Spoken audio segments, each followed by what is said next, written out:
오늘은 진정한 그리스도인이란 시리즈 두 번째로 사랑에 대해서 이야기합니다. 그 제목으로 What is Love라는 제목으로 하나님의 말씀을 전하고자 합니다. 사랑은 우리에게 너무나 익숙한 단어이죠. 지금 당장 제가 여러분에게 사랑이 들어간 노래 5개 말해보라고 하면은 아마 지금 딱 머리에 떠오르는 5개 혹은 더 많은 그런 곡들이 있을 것입니다. 그만큼 사랑은 우리에게 익숙한 단어이고 또 우리가 잘 안다고 생각하는 단어입니다. 그리고 우리가 그리스도인으로서 사랑을 해야 된다는 것, 또 교회가 사랑을 해야 된다는 것, 하나님이 또 사랑이시다는 것, 이런 것은 그리스도인이 아니더라도 그냥 세상 사람들도 많이 알고 있는 지식입니다. 하지만 사랑이 과연 무엇일까요? 하나님은 사랑이시고 또 그리스도인들은 사랑을 해야 하는 사람이라면은 우리는 사랑이 정확히 무엇인지를 알아야 되죠. 특별히 그리스도인이 해야 될 사랑이 무엇인지를 우리는 정확히 알아야 합니다. 세상 사람들이 말하는 세상이 말하는 사랑이 아니라 그리스도인이 해야 하는 하나님이 말하는 사랑이 무엇인지를 우리는 알아야 됩니다. 그렇다면 그 답을 어디서 찾아야 될까요? 성경에서의 대부분의 답은 어디서 나오죠?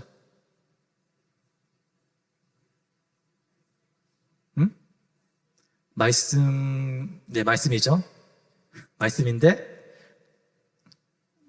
누가 어떤 인물을 말하죠? 그렇죠, 예수님이죠.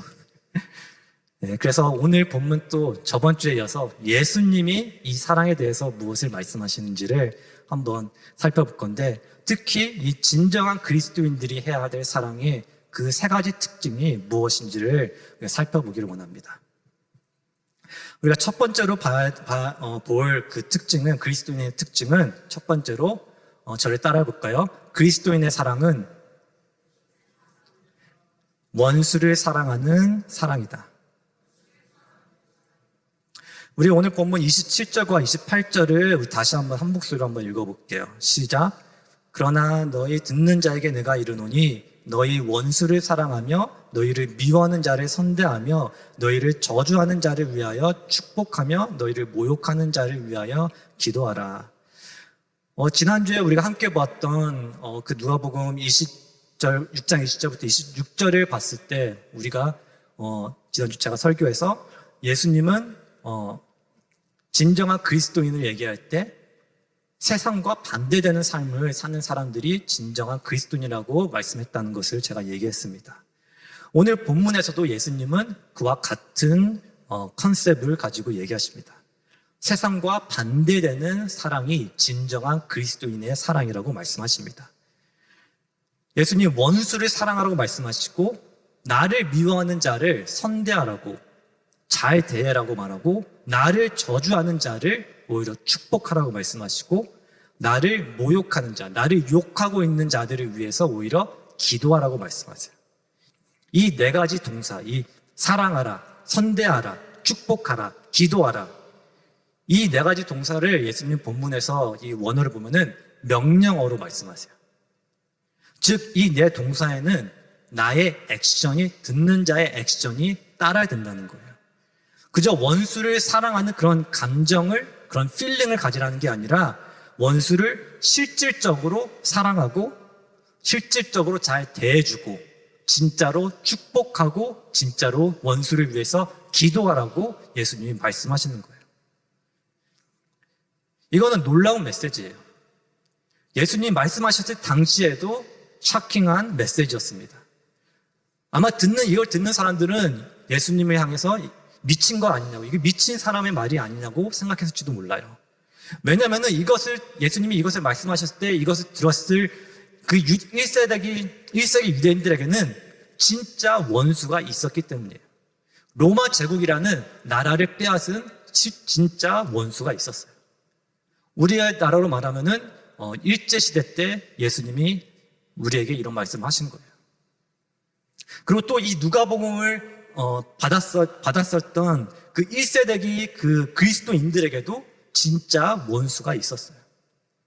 로마의 신들을 섬기지 않는다고 해서 그리스도인들을 핍박하는 사람들이 있었어요. 진짜로 자신의 재산을 가져가고 때리고 모욕하는 사람들이 1세대기 그리스도인들에게는 있었어요. 심지어 나를 죽이려고 하는 그런 원수들이 1세대기 그리스도인들에게 있었습니다. 이런 사람들에게 예수님이 너희 원수를 사랑하라고 말씀하세요. 이게 말이 되는 겁니까? 나라를 빼앗고 매일 우리를 억압하고 있는 이 로마 제국, 이 원수를 사랑하라고 말하더니 나를 옥에 가두고 나의 재산을 빼앗아가고 나를 십자가의 형에 죽이려고 하는 사람들, 이 사람들을 사랑하라고 말씀하다. 세상의 이치에 맞지 않는 말씀입니다. 우리가 아는 이 세상의 법칙은 이에는 이, 눈에는 눈, 당한 만큼 갚아라. 그게 세상이 말하는 정의가 아닙니까? 그게 세상이 말하는 원수를 대하는 방법이지 않습니까? 하지만 예수님은 그 반대를 말씀하세요. 너희는 복수를 하지 말고 용서해라. 원수를 미워하지 말고 사랑하라고 말씀하세요. 세상과 반대되는 이 세상에서 찾을 수 없는 그런 레디컬한, 그런 슈퍼내추럴한 사랑을 하라고 예수님은 말씀하세요. 내 원수가 지금 내 뺨을 치고 있고 내 원수가 내 겉옷을 빼앗아가고 있고 나를 욕하고 있고 내 얼굴에 침을 뱉고 있는 이때 이 순간에도 너는 참고 용서하라고 사랑하라고 말씀하시는 거예요. 하지만 이 사랑을 과연 어떻게 우리가 할 수 있나요? 과연 누가 이러한 사랑을 이렇게 당하고 있을 때 사랑할 수 있을까요? 내가 지금 당하고 있는, 내가 지금 괴롭힘을 받고 있는데 나를 핍박하고 있는 그 원수의 얼굴을 봤을 때 사랑하고 싶은 마음이 전혀 안 드는데, 용서하고 싶은 느낌이 전혀 안 드는데 내가 어떻게 이 예수님의 명령을 따라갈 수 있냐는 거예요. 예수님은 오늘 이 사랑하라는 말씀하시면서 인간의 사랑을 하지 말고 하나님의 사랑을 하라고 말씀하세요. 아가페 사랑을 하라고 말씀하세요. 예수님 시대에 이 그릭 헬라 문명 철학자들은 사랑을 세 가지로 구분을 했습니다. 첫 번째는 에로스 사랑인데 이 사랑은 감정과 욕구 중심의 사랑이에요. 연인 간의 사랑을 에로스 사랑이라고 말해요.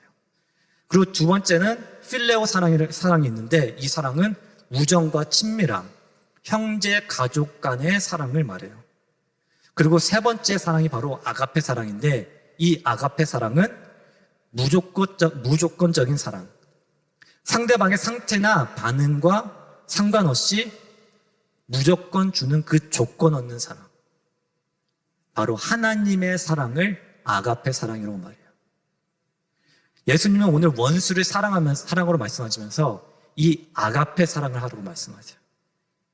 너희는 원수를 아가페 사랑으로, 무조건적인 사랑으로 사랑하라고 말씀하세요. 즉 우리가 진정한 그리스도인으로서 원수를 사랑하고 진정한 그리스도인으로서 우리 형제 자매들을 사랑할 때는 우리가 사랑하기로 결단했기 때문에 하는 조건 없는 사랑, 헌신적인 사랑을 하라고 말씀하시는 겁니다. 우리가 잘 아는 나디아 연드길에 쓴 기독교 문학의 거장인 C.S. 루이스는 사랑에 대해서 이렇게 말했습니다. 사랑은 애정 어린 감정이 아니라 사랑하는 사람이 가능한 한 최선의 선을 누리기를 지속적으로 바라는 마음이다. 우리가 사랑에 대해서 우리가 생각할 때 우리는 먼저 사랑하는 감정을 생각하는데 성경이 말하는 사랑은, 예수님의 말하는 사랑은 감정이 앞서는 사랑이 아니라 하나님의 뜻에 순종하면서 하나님의 그 사람을 사랑하라고 명령하셨기 때문에 끝까지 하나님의 뜻을 따르는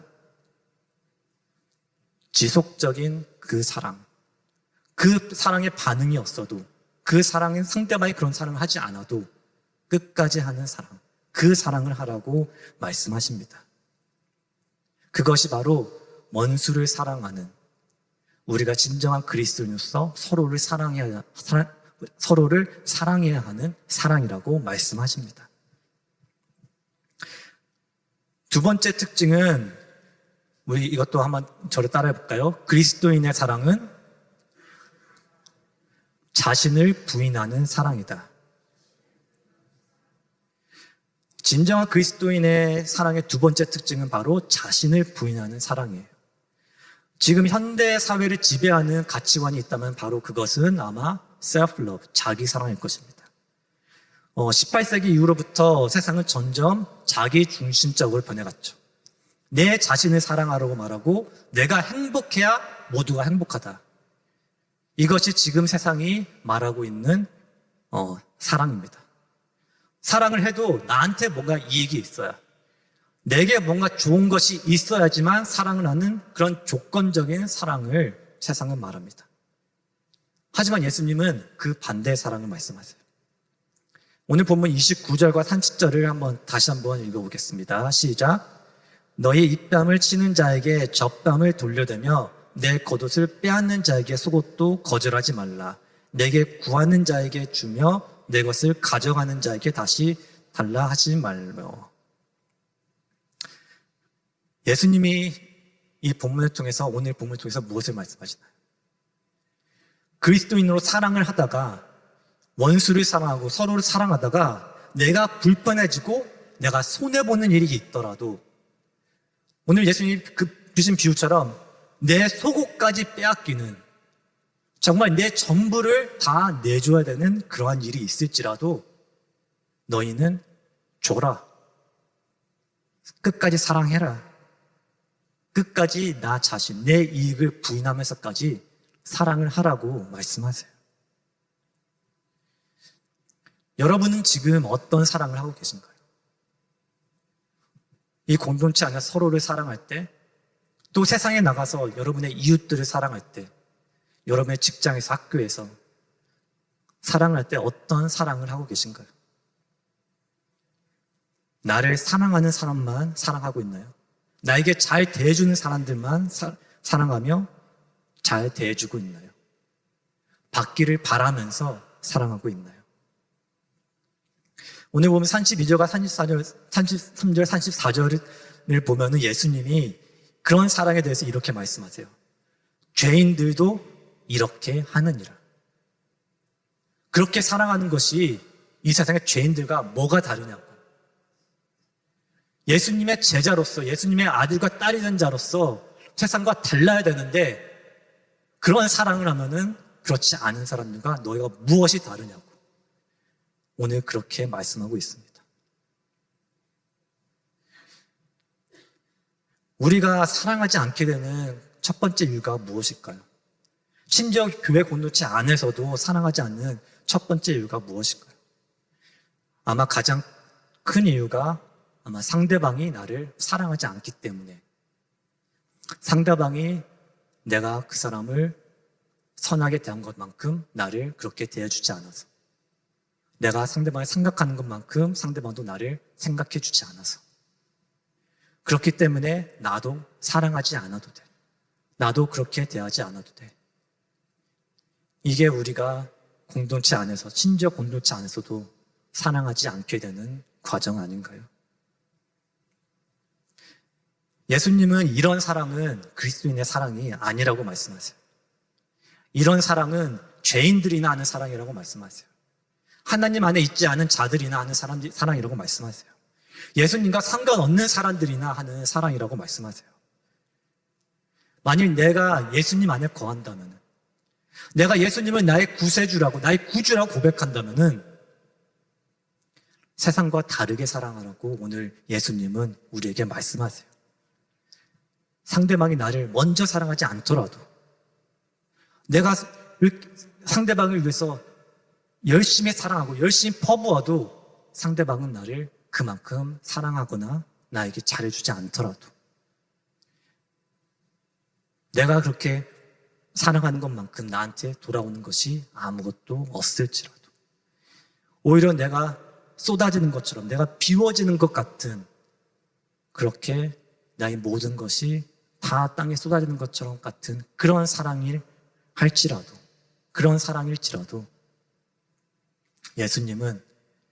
예수님이 나를 사랑하신 것처럼, 내가 너를 사랑한 것처럼 우리 또한 사랑하라고 말씀하십니다. 예수님이 자기 자신을 부인하고 십자가에 올라가셨던 것처럼, 그래서 그 십자가 위에서 자기의 모든 것을 쏟아 부으신 것처럼 우리 또한 그렇게 십자가 위에 쏟아지는 재물처럼 태워지는 그런 사랑을 하라고 말씀하십니다. 마지막 특징은 우리에게 또 한번 따라해 볼까요? 그리스도인의 사랑은 하나님과 나의 관계를 보여주는 사랑이다. 오늘 본문 35절을 함께 읽어볼까요? 시작. 오직 너희는 원수를 사랑하고 선대하며 아무것도 바라지 말고 꾸어주라. 그리하면 너희 상이 클 것이요 또 지극히 높으신 이의 아들이 되리니 그는 은혜를 모르는 자와 악한 자에게도 인자하시니라. 예수님은 오늘 말씀을 하시면서 이 놀라운 사랑을 모든 사람이 해야 한다고 말씀하지 않으세요. 아니, 모든 사람이 이 놀라운 사랑을 할 수 있다고 말씀하시지도 않습니다. 오늘 본문에 시작할 때 27절에 너희 듣는 자에게 라고 말씀하시면서 시작하세요. 즉, 이 사랑에 대한 명령은 예수님이 지금 말씀하고 계시는 제자들, 즉 진정한 그리스도인들에게 주신 말씀이라는 거예요. 그리고 이 사랑에 대한 섹션을 마무리하면서 36절에 너희 아버지의 자비로우신 같이 너희도 자비로운 자가 되라라고 말씀하십니다. 바로 여기에 우리가 이 놀라운 사랑을 해야 하는 이 놀라운 사랑을 할 수 있는 비결이 있습니다. 예수님 말씀하시는 이 원수를 사랑하는 그 사랑은 하나님을 아버지라고 고백하는 사람들만이 할 수 있는 사랑이라는 것입니다. 이 사랑은 한때는 하나님의 은혜를 모르는 자였지만, 한때는 악한 자였지만, 하나님을 떠나서 내 맘대로 죄악 가운데 살았던 사람이었지만, 이제는 하나님의 은혜를 알게 된 자. 한때는 나도 예수님의 뺨을 때리고 얼굴에 침을 뱉고 예수님의 겉옷을 뺏고 십자가에 예수님을 못 박았던 자였지만, 이제는 예수님의 사랑을 알게 된, 하나님의 용서를 알게 된, 사람의 말로는 다 담을 수 없는 그 놀라운 사랑을 알게 된 하나님의 아들만이 할 수 있는 사랑입니다. 예수님이 십자가 위에서 무엇을 말씀하셨나요? 누가복음 23장 34절을 보면은 이에 예수께서 이르시되 아버지여 저들을 사하여 주옵소서 자기들이 하는 것을 알지 못함이니이다.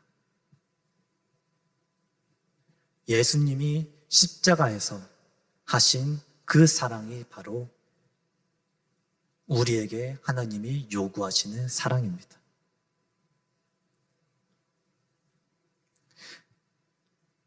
이 놀라운 사랑으로 예수님이 그리고 하나님이 우리를 사랑하십니다. 그리고 이 놀라운 사랑을 경험했을 때 우리도 이 놀라운 사랑을 예수님과 같은 하나님과 같은 놀라운 사랑을 세상과 반대되는 사랑을 할 수 있다고 예수님이 말씀하시는 것입니다. 35절에 다시 보면은 오직 너희는 원수를 사랑하고 선대하며 아무것도 바라지 말고 꾸어주라. 그러면 너희 상이 클 것이요 또 지극히 높으신 이의 아들이 되리니 그는 은혜를 모르는 자와 악한 자에게도 인자하시니라. 예수님이 클리어하게 말씀하세요. 오직 너희는 원수를 사랑하고 선대하며 아무것도 바라지 말고 꾸어주라.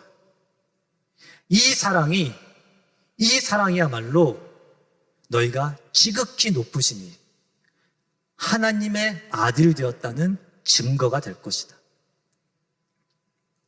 내가 하나님과 관계가 맺었다는, 내가 예수님 안에 거하게 되었다는, 그리고 예수님이 나의 안에 거하게 되었다는 그 증거가 이 사랑이 될 것이다. 그렇게 말씀하고 계십니다. 여러분, 여러분이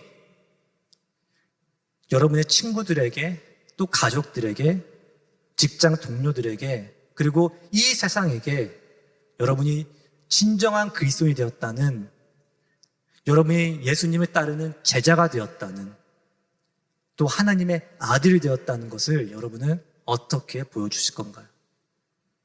무엇으로 그것을 세상에 증거하실 건가요?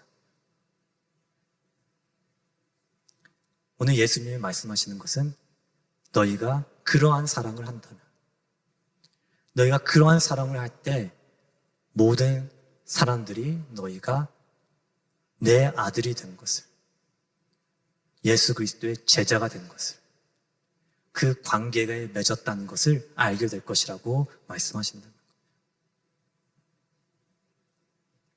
그렇기 때문에 우리가 세상에 우리의 믿음을 증거하고 싶다면, 내가 그리스도인이 된 것을 증거하고 싶다면 지금 사랑하기 시작하세요. 예수님이 여러분을 사랑하신 것처럼 지금 여러분의 이웃을, 여러분의 친구들을, 직장 동료, 학교 친구들을 사랑하기 시작하세요.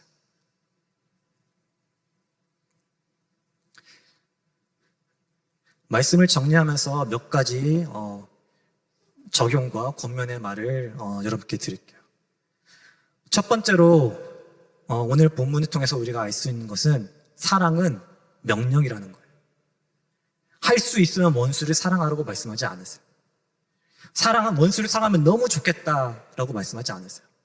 원수를 사랑하라. 그 명령이에요.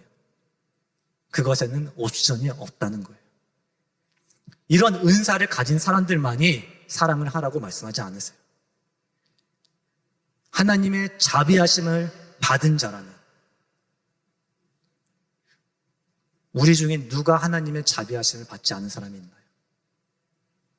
그렇다면 우리 모두가 이러한 사랑을, 이러한 놀라운 사랑을 해야 한다고 말씀하시는 거예요. 마가복음 12장 29절부터 31절을 우리 다 함께 읽겠습니다. 시작. 예수께서 대답하시되 첫째는 이것이니 이스라엘아 들으라. 주 곧 우리 하나님은 유일한 주시라. 내 마음을 다하고 목숨을 다하고 뜻을 다하고 힘을 다하여 주 너의 하나님을 사랑하라 하신 것이요. 둘째는 이것이니 내 이웃을 내 자신과 같이 사랑하라 하신 것이라. 이보다 더 큰 계명이 없느니라. 원수를 사랑하라고 말씀하신 것보다 더 큰 계명이 없다고 말씀하세요. 우리가 하나님께 할 수 있는 가장 큰 순종, 가장 큰 섬김은 바로 이러한 사랑을 하는 것입니다. 둘째는, 사랑은 상대방의 가장 좋은 것을 바라는 것입니다. 지금 세상은 사랑에 대해 이렇게 말합니다. 사랑은 사랑이라고. 사랑한다면 그 자체로 다 받아들여야 된다고. 하지만 그게 진짜, 모든 것을 다 받아들이는 게 진짜 사랑일까요? 잘못과 죄를 지적한다면 그게 사랑이 아닌 걸까요? 아닙니다. 만약 부모가 자식이 달라는 것을, 모든 것을 무분별하게 준다면 그게 진정한 사랑일까요? 자녀가 칼을 달라고 칼을 주고 총을 달라고 총을 주는 것이 진정한 사랑일까요? 자녀가 낭떠러지로 가는 것을 보고도 얘가 그쪽으로 가고 싶으니까, 낭떠러지로 가고 싶으니까 그냥 가도록 놔두는 것이 진정한 사랑일까요? 절대 아니죠. 우리의 사랑은 부모의 사랑과 같아야 됩니다. 부모가 자녀가 정말 잘 되길, 정말 행복하길 바라서 잘못된 길을 가려고 하면은 꾸짖기도 하고 훈육을 하기도 하는 것처럼, 우리 또한 정말 상대방을 사랑한다면, 정말 그 사람이 잘 되기를 바란다면은 우리 또한 그 사람을 필요할 때는 죄를 포인트하고 정죄할 수도 알아야 됩니다. 하지만 중요한 거는 사랑이 베이스가 되어 있는 거죠. 정말 그 사람이 하나님의 자녀로 거듭나기를 원해서, 정말 그 사람의 믿음이 더 성장하고 그 사람이 정말 예수 그리스도를 닮아가기를 원해서 그 사람의 죄를, 연약한 부분들을 포인트 할 줄도 알아야 된다는 거죠. 셋째로는 사랑에는 큰 상이 있다는 것입니다. 우리가 예수님이 말씀하신 것처럼 원수를 사랑해서 정말 그런 불의한 일을 당할 때도 참고 핍박을 당해도 인내하고 용서하면은 나만 손해 아닌가라고 생각할 수도 있을 것 같아요. 이러한 사랑을 하는 삶에 어떤 어떤 이익이 있을까라고 생각할 수도 있을 것 같아요. 하지만 예수님은 오늘 본문에서 분명하게 말씀하십니다. 35절을 보면 오직 너희는 원수를 사랑하고 선대하며 아무것도 바라지 말고 꾸어주라. 그리하면 너희 상이 클 것이요 라고 말씀하세요. 분명 이러한 사랑을 하면서 예수님의 말씀에 충성된 삶을 살면은, 그러한 제자의 삶을 살면은 분명 천국에 약속된 큰 상이 있습니다.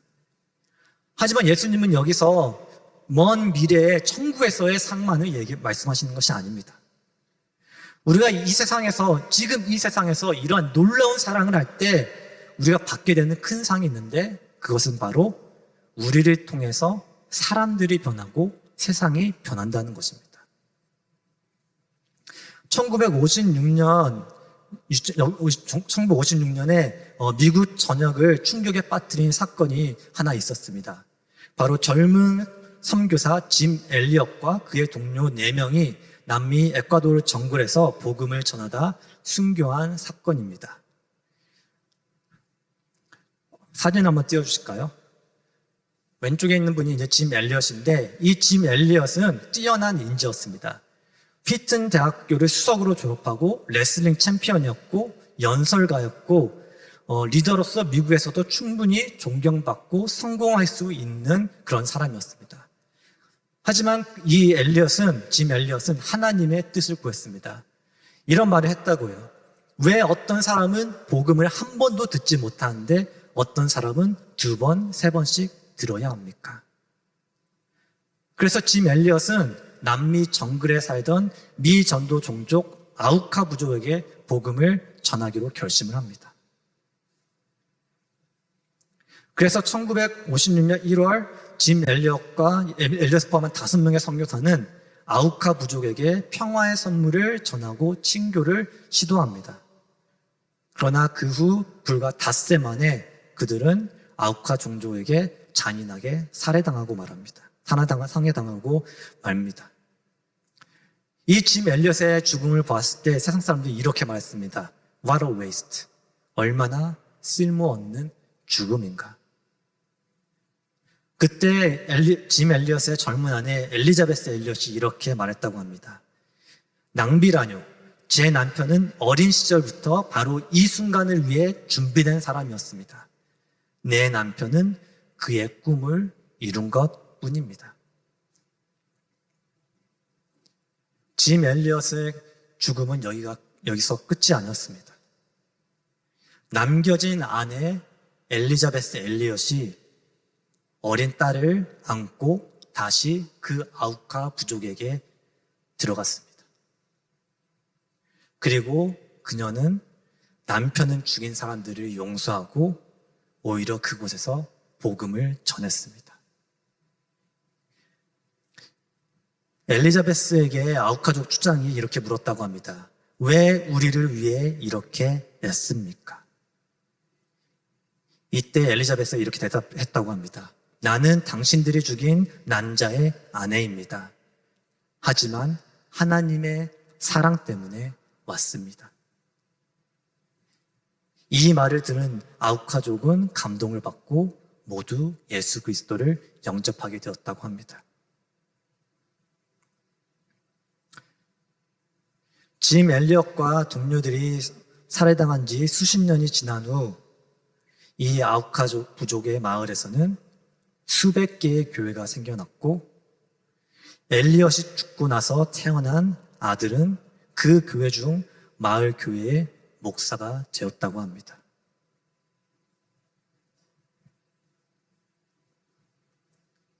세상을 변화시키는, 사람을 변화시키는 사랑이 무엇입니까?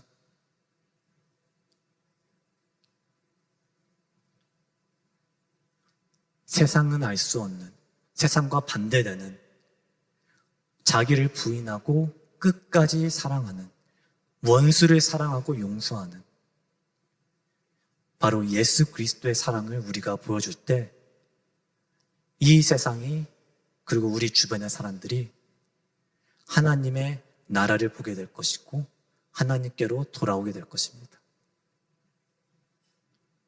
우리 삶 가운데 이러한 일이 없다는 것은, 우리 공동체 주변에 이런 일이 없다는 것은 우리가 그 사랑을 못하고 있다는 증거이겠죠.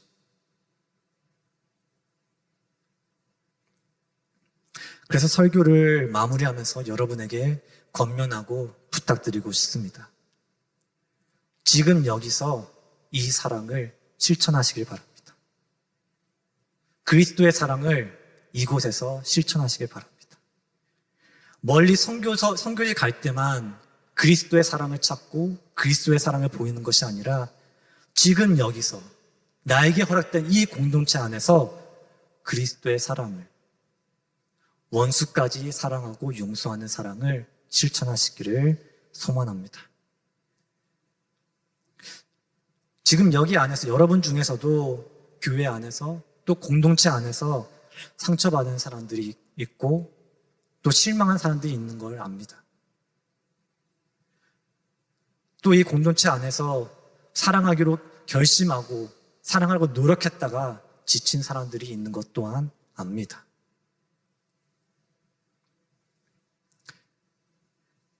하지만 그런 마음이 들 때, 사랑할 수 없다는 마음이 들 때마다 이런 생각을 한번 해봤으면 좋겠습니다.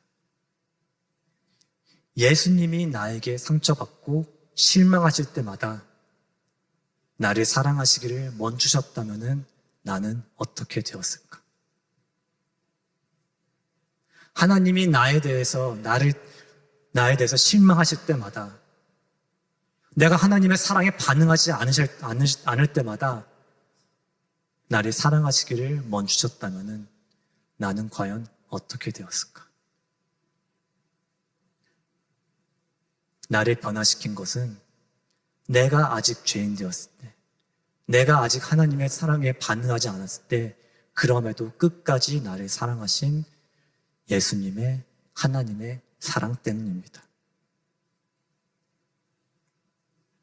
그렇기 때문에 우리가 예수님께 받은 사랑이 있다면, 예수님께 받은 위로가 있다면 다시 한번 서로 사랑하고 서로 용서하기를 소원합니다.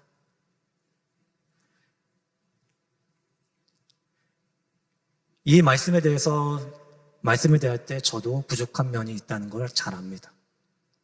저부터도 먼저 여러분을 더 사랑해야 되고 여러분을 더 끝까지 더 헌신해서 잘 대하겠죠.